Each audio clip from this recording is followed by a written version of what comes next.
Está entrando no ar Portos, Aeroportos e Modais, com Ednei de Oliveira. Olá, amigos. Sejam bem-vindos ao Portos e Modais, o podcast que navega pelos caminhos da infraestrutura, da logística e do desenvolvimento urbano. Hoje temos a honra de receber nesse programa duas personalidades fundamentais nessa questão, que é o presidente do CREA, Miguel Fernandes, e o presidente do CAU, que é o Conselho de Arquitetura e Urbanismo, Sidney Menezes. Sejam bem-vindos, é uma honra ter vocês aqui. Miguel. Oi, Ednei, obrigado pelo convite. Estar aqui ao lado do meu amigo Sidney, sempre uma felicidade, e ainda mais a gente podendo debater um tema de grande relevância aqui para o nosso estado, para a nossa cidade, para o nosso país. A questão dos portos modais é um tema que nós, à frente do CREA, temos participado de outros eventos sobre essa discussão e a gente enxerga como uma das maiores necessidades de infraestrutura que o nosso país necessita, né? Nós somos um país de balança comercial exportadora, né? Superávit de balança comercial, e ter os modais e os portos funcionando de forma operativa é fundamental para essa estratégia. O Rio tem importantes portos. O Rio de Janeiro, a cidade, nasce com uma vocação portuária, né, em torno da sua Baía de Guanabara, que hoje rediscute, inclusive, essa própria vocação, expandindo os portos mais para os lados externos do lado urbano, né, saindo da centralidade, em virtude da lógica, onde tem ali 70% da população do Rio de Janeiro está em torno da Baía de Guanabara, dali 12 milhões de pessoas. Então, às vezes, isso na operação portuária de grande escala, isso se torna um problema. E essa é uma discussão profunda, importante, necessária, e que envolve nossos dois conselhos, né, os profissionais, as empresas relacionadas aos dois conselhos, seja pela lógica da engenharia, seja pela lógica da arquitetura e do urbanismo. Então, parabéns pela proposta, né, e pelo convite. E vamos hoje aqui, né, debater um pouquinho mais sobre esse tema. Beleza, Cid. Eu também queria agradecer muitíssimo aqui o convite, a oportunidade de estar conversando aqui com vocês.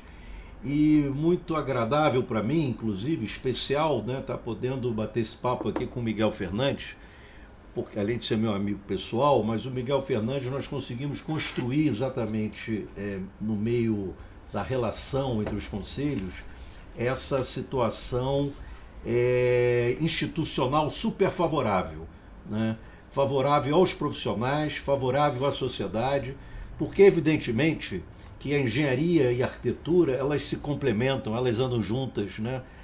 São duas atividades, como já foi dito aqui, né, essenciais, fundamentais para o desenvolvimento e ordenamento territorial, urbano, socioeconômico, mas os conselhos são separados. Isso não foi e não será impeditivo de que as ações conjuntas possam cada vez mais se afirmarem para a gente criar não só essa ambiência necessária, como o total apoio institucional de CREA e CAU para que as coisas possam exatamente acontecer. E esse apoio institucional, ele passa pela valorização da atividade do arquiteto, da arquiteta urbanista e do engenheiro e da engenheira. A gente defende a valorização do setor, né, Sidney? E esse está acima de qualquer discussão sobre a questão da independência do conselho. A importância, obviamente que os outros conselhos, né, tem vários conselhos de várias atividades econômicas, mas na minha opinião, o Conselho de Engenharia e Agronomia e o Conselho de Arquitetura e Urbanismo são os principais, porque dentro do CREA, nós não temos só o engenheiro agrônomo e o engenheiro civil, são engenheiros eletrônicos, todo tipo de engenharia. Inclusive o que constrói um foguete. São 312 modalidades diferentes. Só para que vocês tenham noção da importância desses dois conselhos. A importância desses dois conselhos e essa sinergia que eu fico feliz de ver aqui, né, que ao invés de estarem disputando, são unidos em prol da categoria, que eu acho que é a defesa do profissional, da empresa do ramo de engenharia, de urbanismo, ou seja, são as mãos que constroem, as mentes e as mãos que constroem o país. Eu costumo brincar, mas com fundo de verdade, e o Miguel sabe disso, o que nós constituímos, né, o diálogo institucional, que não existia. O CAU completa agora 15 anos de lei, não existia, pelo menos no Rio de Janeiro, um diálogo institucional entre CAU e CREA. Então nós construímos esse diálogo. E o importante é dizer que as nossas diferenças, as nossas discordâncias, os pontos que nós temos desentendimentos sobre a questão da atribuição profissional, esse debate permanece e continua.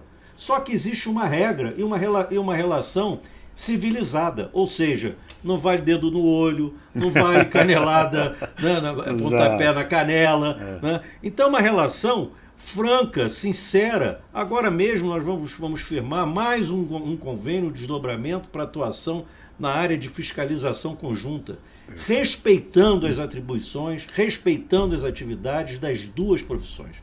E isso é que a gente tem construído cada vez mais. Perfeito.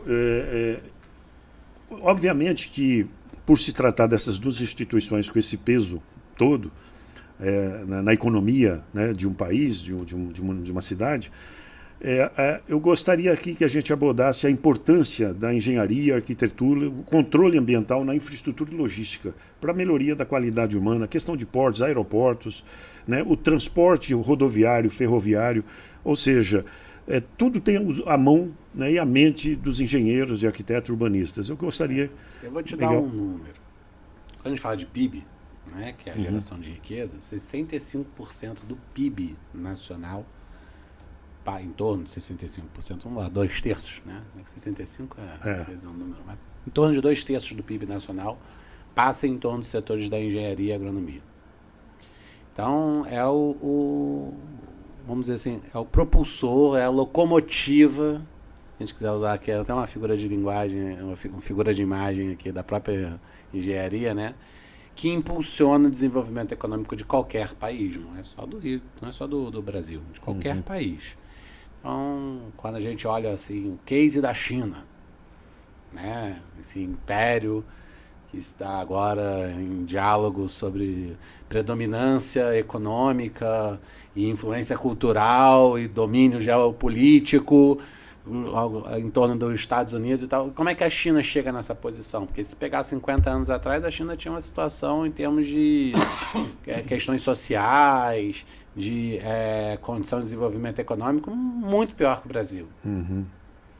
E aí, como é que de repente um país vira, né, dá um turnout aí dessa forma? Singapura foi um outro exemplo. Sim, né? mas eu estou pegando um país de tamanho continental, de proporções maiores até, desafios maiores que o Brasil. Estamos falando de bilhões de pessoas, não de centenas de milhões. E aí a China faz isso através do quê? Através de uma política de investimento pesado no setor de desenvolvimento econômico, engenharia, arquitetura, urbanismo. Então, assim, ela começa, no começo, quando se falava de um produto chinês, né, uma reindustrialização do país, um desenvolvimento de infraestrutura, quando se falava de um produto chinês, falava-se de um produto de qualidade ruim. Exato, é verdade. De um produto vagabundo, um produto que não tem durabilidade, de baixa tecnologia, então vai ser um guarda-chuva, vai ser uma coisa... E hoje, qual é a realidade da China? Os carros elétricos chineses passam a ser mais bem acabados que os alemães. Sempre foram referências em automóveis no mundo. Hoje nós temos a China disputando com os Estados Unidos indo para o espaço, tendo tecnologia super aeroespacial. Então, assim,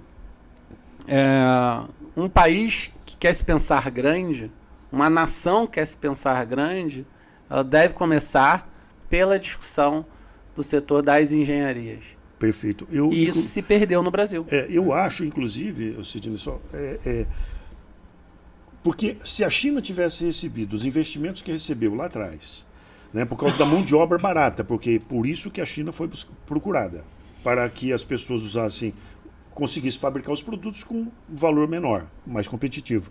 Só que a China teve a grande esperteza de aprender e investir nos profissionais deles, onde que tem essa diferença hoje. Hoje a China, mão de obra a China é autônoma, ela ainda não depende mais de país nenhum.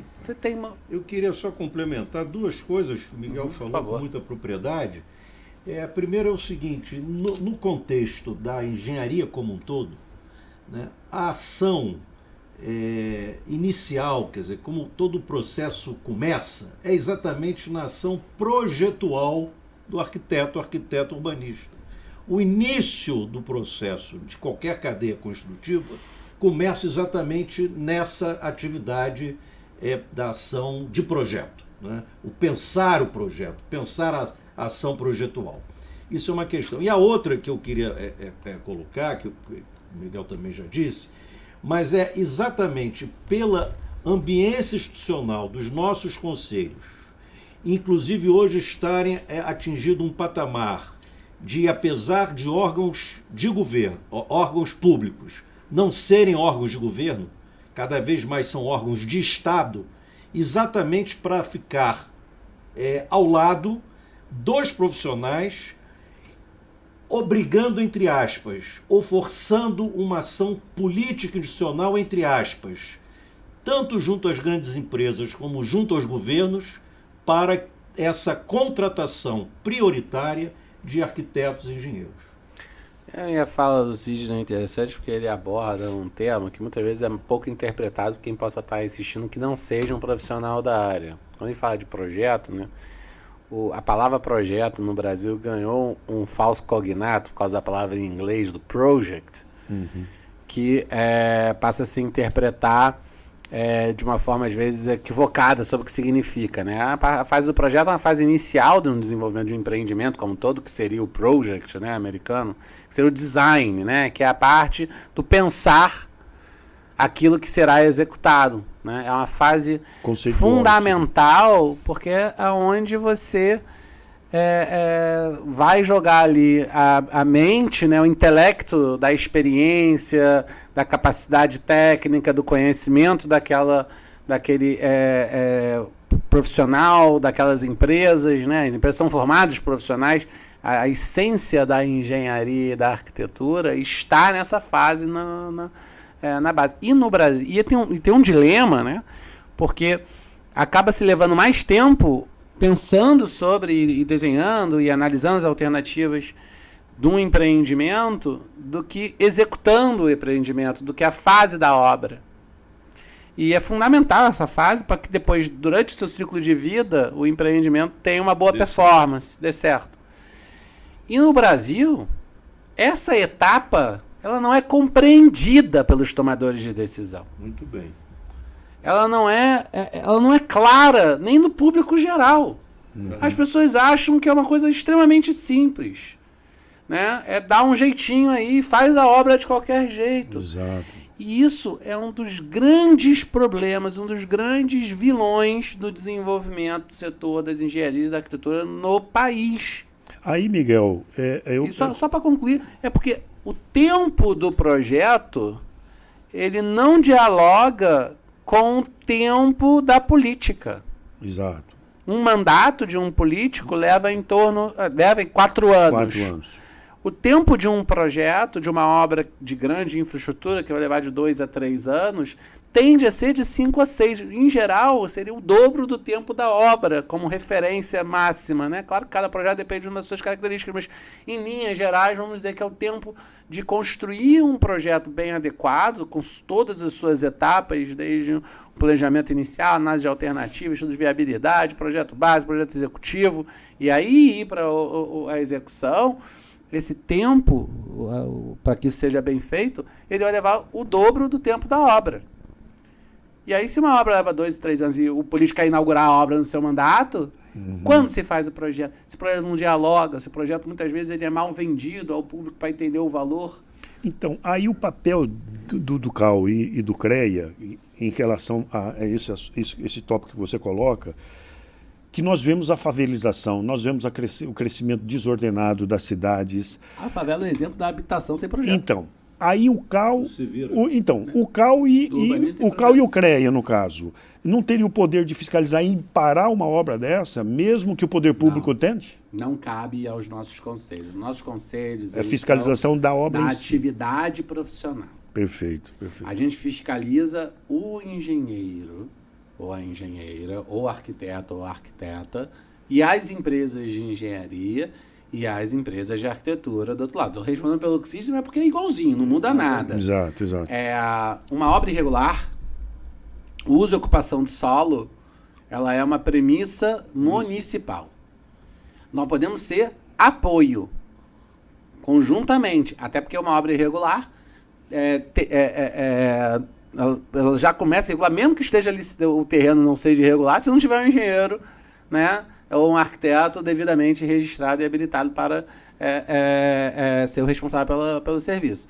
Então, a gente tem um papel importante, que a gente pode construir uma parceria junto com os órgãos públicos. Buscamos isso, né? Sidney é um especialista em construir essas parcerias com os municípios. Ao longo dos 92 municípios do estado do Rio de Janeiro, ele abre muitas frentes, invejável até, né, Sidney? Eu não consigo ter essa disposição toda, né? Mas assim, a gente busca também construir aqui. O Conselho, nós estamos numa parceria com a CAL, junto às favelas, que é o projeto que eles têm. E aí a discussão vai aprofundada, porque, é uma realidade. 30% da cidade do Rio de Janeiro hoje mora em favela. Estamos falando de alguma coisa na faixa de 2 milhões de pessoas. 2 milhões de pessoas. É muita gente. É um desafio.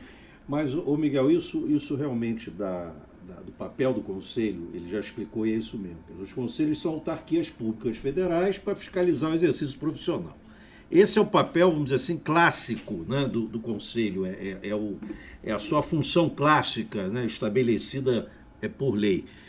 Mas o avanço que estamos tentando dar, e Miguel tem conseguido isso, a gente modestamente também estamos começando a avançar, é colocar exatamente essas autarquias públicas federais num patamar de órgão de Estado para fazer o que você está falando. Exato. E aí, como órgão de Estado, puxar a orelha da prefeitura, puxar a orelha do governador, auxiliar nas reivindicações, ombro a ombro com o Ministério Público e outros órgãos que o valha, porque são instituições da sociedade.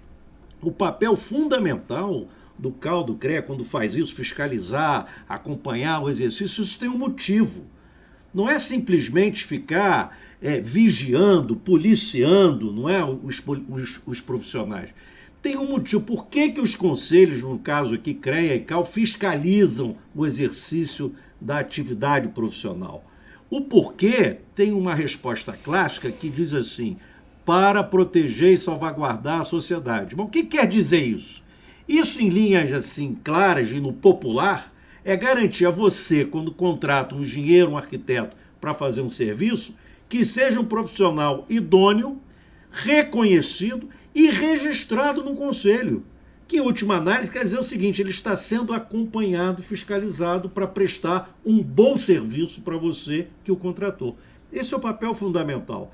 E esse upgrade institucional que a gente está construindo, de colocar o CREA e o CAL nesse patamar que ainda não conseguimos, mas vamos conseguir. Eu tenho acompanhado o trabalho que o Miguel tem feito no CREA e eu sou testemunha, né, de quantas coisas ele já conseguiu romper, sob o ponto de vista das armadilhas institucionais conservadoras que ficam na inércia e que não querem mudar nada, né? É difícil romper essas coisas. Com certeza. Né? Mas nós estamos avançando para criar exatamente um conselho nesse nível, né? Um conselho que o profissional enxergue no conselho uma instituição de fato que fiscaliza, controla e valoriza a sua atividade profissional, que a sociedade enxergue como um guardião e uma instituição que protege a sociedade na contratação de um mau serviço profissional, e do poder público, que enxerga o Conselho como esse órgão de Estado, para auxiliar, cobrar, como eu disse aqui, puxar a orelha, exigir, para fazer as coisas acontecerem. Eu acho que esse é o grande desafio que a gente tem que enfrentar para poder responder a sua pergunta. Perfeito. Né? Essa coisa de embargar, de exigir. Só para concluir meu raciocínio, políticas públicas, por exemplo, que não são implantadas há muito tempo no Brasil. Você falou aí da questão da habitação, que o Miguel deu um dado aqui importante, né, que 1/3 da população, 2 milhões de moradores cariocas moram em morros, favelas e periferias. Isso é fruto de ausência, evidentemente, de política pública. Então, cabe ao CAL não fazer a política pública, porque não é sua tarefa, mas cobrar e exigir dos governos a realização de políticas públicas na área de quê? Habitação, saneamento, infraestrutura urbana e por aí vai. Exatamente. Vou dar um exemplo objetivo agora, né? Eu tive recentemente, junto com um jornal de grande circulação aqui do Rio de Janeiro, maior jornal, fazendo uma atuação de inspeção junto aos túneis da cidade. E aí, qual é a nossa missão? Olha, mostrar, apontar circunstâncias que ainda estejam inadequadas, apresentar a necessidade de que tenham empresas devidamente registradas e habilitadas responsáveis pela manutenção, né? E atuar de forma ativa junto aos órgãos públicos para essa correção. Então, a gente esteve junto com a imprensa, está notificando a secretaria. Agora vamos de novo numa ponte lá na região portuária de Niterói, que tem risco assim gigantesco de cair. Isso é sério. É seríssimo. A gente fez a denúncia no final do ano. Niterói? Não, é ponte Rio-Niterói. É uma ponte na região portuária de Niterói. Tá. É a ponte... Nossa, agora me fugiu um nome lá da... Você vê a seriedade e como é que as coisas... E a importância... Eu te passo o nome da ponte se você quiser, sem problema nenhum. Depois você edita aqui e coloca aqui embaixo o nome da ponte. Mas logo ali, entrando na região portuária, são umas ilhas de descarga que tem ali, né? E passa constantemente caminhões com produtos petroquímicos, e ali é a Baía de Guanabara. Se cair, contamina tudo. Pode levar à morte de uma pessoa, pode contaminar a Baía de Guanabara, levar a um dano ambiental assim gigantesco. Porque no fundo, quando se acontece uma tragédia dessa, e se também a cidade cresce desordenadamente, pode ter certeza que na cabeça da população, os conselhos de classes, como é o caso de vocês, que muitas pessoas pensam, eles deveriam cuidar disso. Então, por ser uma autarquia... Nós podemos ser um alerta constante. Isso é a comissão da nossa isso é importante. Mas isso, o Miguel, é o que o Sidney estava falando, e eu concordo que, por ser uma instituição, uma autarquia, ela separada, e não deixar ingerência política em cima de vocês, porque vocês têm toda a liberdade do mundo. Exatamente. Quem decide, quem tem esse poder de decisão, se vou vincular ou não a um político determinado, são vocês, porque a instituição é autônoma. As instituições, os conselhos, eles são autônomos, independentes. Exato. Politicamente, financeiramente e administrativamente. Tem vida não própria. Tem recurso público, nem no CREA, nem no CAL, e não tem ingerência de governo na nomeação dos seus gestores. É tudo tratado diretamente, cada um com os seus profissionais. E o que o Miguel acabou de dar esse exemplo aqui de Niterói, ele demonstra na prática o que deve ser exatamente esse papel institucional dos conselhos. Não cabe mais, Ednei, não é mais possível tolerarmos, o Miguel já rompeu isso, graças a Deus, né? Os conselhos fechados, pequenos, que se retroalimentam dos mesmos grupos. Não dá mais. Os conselhos precisam ter uma formatação mais aberta, e de protagonismo, mais ampla, como ele falou. Isso de fiscalizar, de botar dedo na ferida, de incomodar os gestores públicos. Exato. Isso é um papel institucional fundamental. Com que certeza. Tem sido feito muito Poderia bem evitar na muitos gestão problemas do que hoje nós Miguel temos. Só para colocar aqui o nome, porque já fica a edição aí correta. Que liga a Ilha do Caju à Ilha da Conceição. Tá. Descendo ali na região portuária, né? Descendo da Ponte de Niterói, pega a direita, vai entrar na região portuária. Se você seguir ali em frente, são duas ilhas que fazem parte dessa região portuária, mas como eu falei, é uma ponte. Muitas empresas A ali. condição é que eu não tenho como lançar aqui para vocês, mas se alguém quiser pode entrar no meu Instagram, tá lá, né? Miguel FYF, ou no do CREA também, RJ, vai achar essa matéria ano passado. E já fica aqui o spoiler de alerta, se quiser, já estamos marcando uma ação de fiscalização de novo, forte, porque passado um ano, a Prefeitura negligenciou a atuação, a questão. Estamos notificando o Ministério Público, estamos notificando todo mundo. Então, e trabalhando junto com a imprensa. Isso é a importância da ação de vocês dois frente a essas instituições, que é independência, que é exatamente pensar no profissional e na melhor qualidade de vida para a população. E aí aquilo que o Sidney está falando, a dificuldade para se fazer isso, porque você tirar, né, as pessoas que viviam como o Clube do Bolinha, se desfrutando da receita pública, isso é difícil vocês romperem. Eu imagino a pressão que vocês devem sentir. E nesse exemplo, né, quando você coloca a questão da sociedade e do setor profissional, você vê como uma atuação de fiscalização bem feita. Primeiro que assim, a fiscalização é um negócio meio complexo, porque quando ela funciona bem, ela é silenciosa, né? Ela é invisível. E aí você comunicar isso é difícil, é fundamental para dar transparência à atuação bem feita desse trabalho. Mas você vê, se a gente faz uma fiscalização bem feita, como é o caso que a gente está propondo aqui, você defende a sociedade sobre os riscos iminentes, por exemplo, de uma queda de uma ponte, uma uma morte, ou uma questão de um dano ambiental significativo. Então você tem várias ações sobre defesa da sociedade. E você defende o setor profissional também. Por quê? Porque a correção desse problema, né, seja por reabilitação, por fazer uma nova ponte, é serviço de engenharia, vai precisar contratar profissionais devidamente registrados, empresas habilitadas. E aí, qual é o grande dilema? É que o tomador de decisão, o gestor público, às vezes está pensando no show do artista, não sei o quê. Isso, no voto. Entendeu?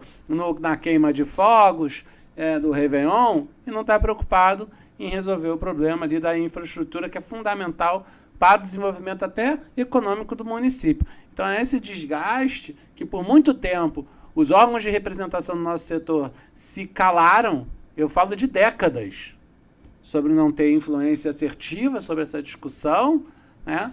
É algo que a gente vem se unindo aqui para fazer, e assim, é uma virada de chave de uma cultura que não é simples, você não muda 90 anos de uma instituição, no caso do CREA, em um ano, né? Mas a gente vem mudando a direção desse, vamos botar aí, Titanic, né? Porque a gente não vai bater no iceberg, não. A gente vai rumo a uma direção de reconstrução do nosso setor profissional. E com isso você cria um grande desafio, que é a população perceber, entender, os governos também compreenderem como é fundamental essa atividade da engenharia e da arquitetura.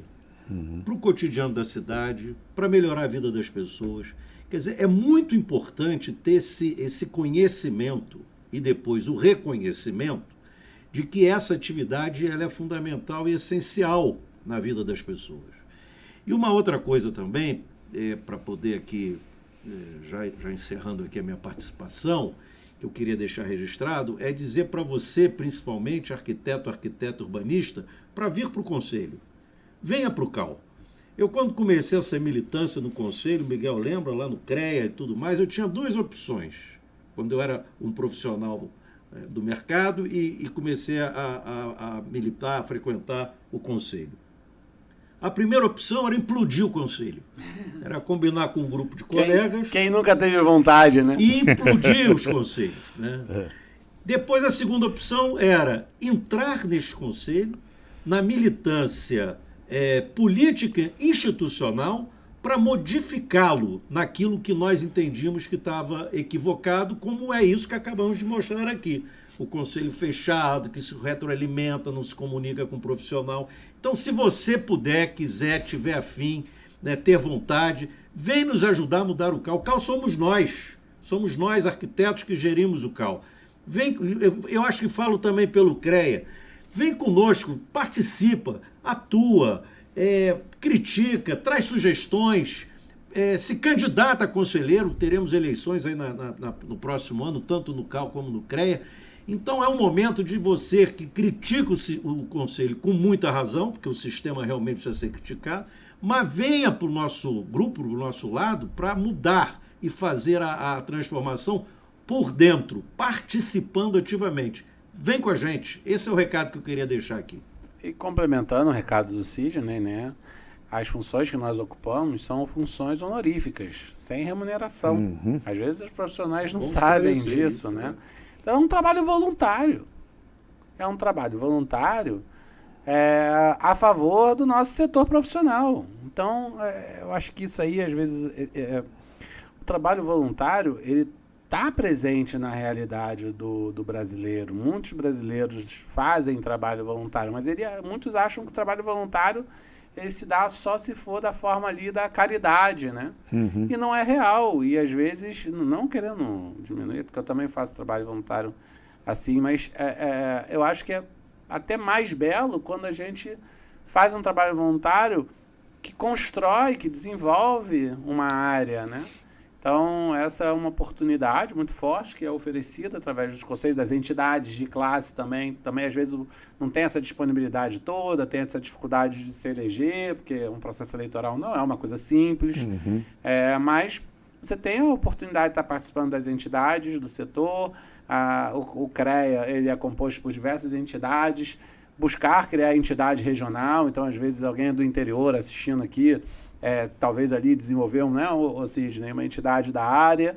Então, contem conosco. O que eu posso dizer aqui abertamente essa é uma gestão que não se enxerga no gueto, né? Não se enxerga fechada aos interesses de um pequeno grupo. Pelo contrário, a gente é um grupo aberto, expandindo, sempre tentando trazer pessoas que tenham competência, capacidade, vocação, porque também tem que ter vocação para essa área, e que queiram contribuir. Até agora a gente não tem sido fácil a jornada, não vou mentir, né? Eu tinha uma expectativa quando a gente ganhou, nós ganhamos a eleição, né? Você já imagina fazer a revolução total. A gente achava que ia ser muito mais simples, que a gente chegar, acontecer. Então, assim, a realidade versus a expectativa, ela é grande. Também entendo quem chega com essa energia. É importante, mas, assim, né? Também entender que as coisas têm o seu tempo, né? De mudança. Mas água mole, pedra dura, entendeu? A gente persiste nós até temos chegar a alcançar o objetivo. Nós temos acompanhado o trabalho de vocês, a seriedade que está sendo conduzida na instituição, com o dinheiro da instituição, a gente tem acompanhado de perto isso, né? E isso é muito importante.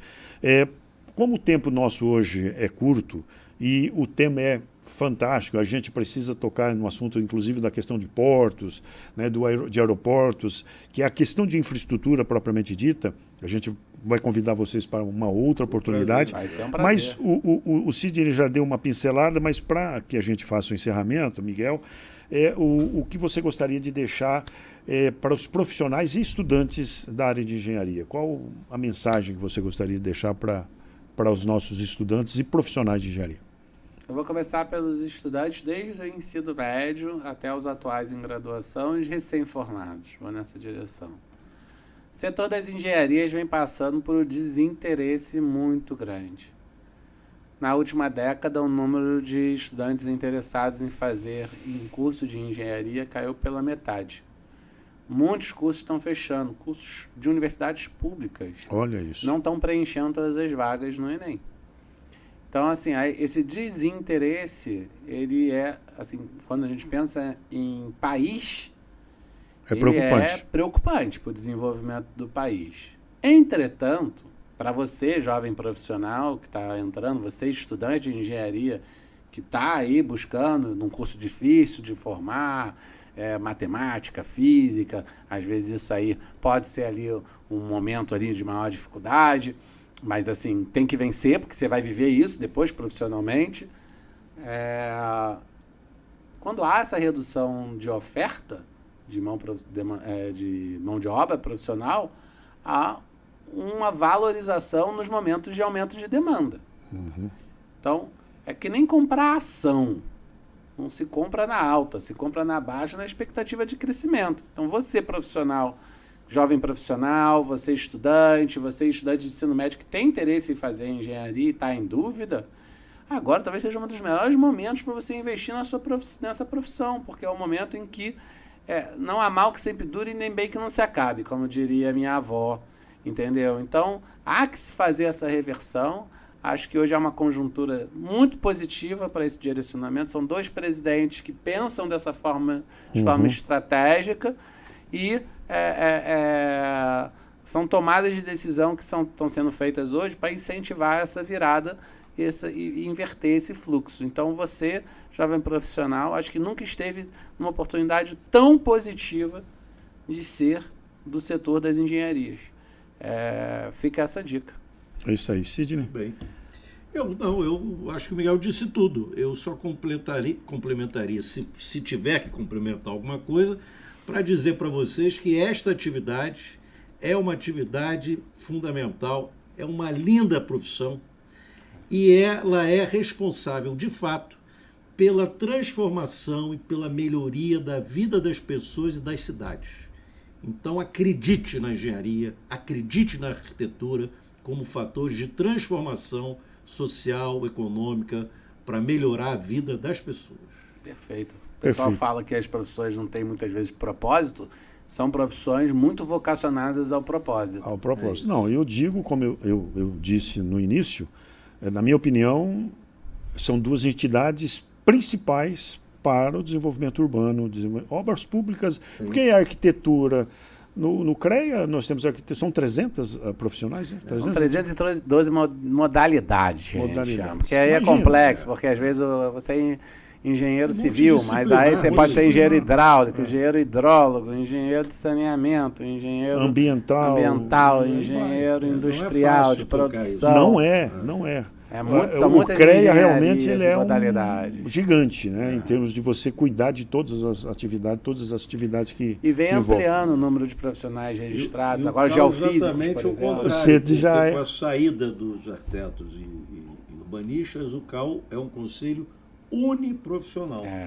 Arquiteto urbanista. Que só tem arquiteto urbanista. O único pluriprofissional que existe é o CREA. O espinho está aqui.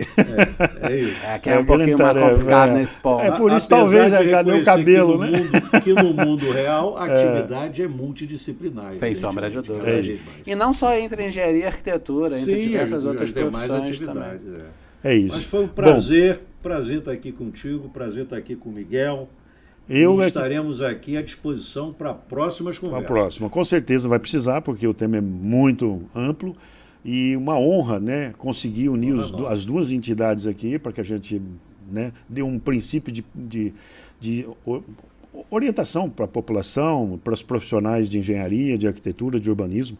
Então eu agradeço muito a presença de vocês, vamos marcar uma próxima e até a próxima, pessoal. Compartilhe e dá o joinha para que a gente possa crescer, beleza?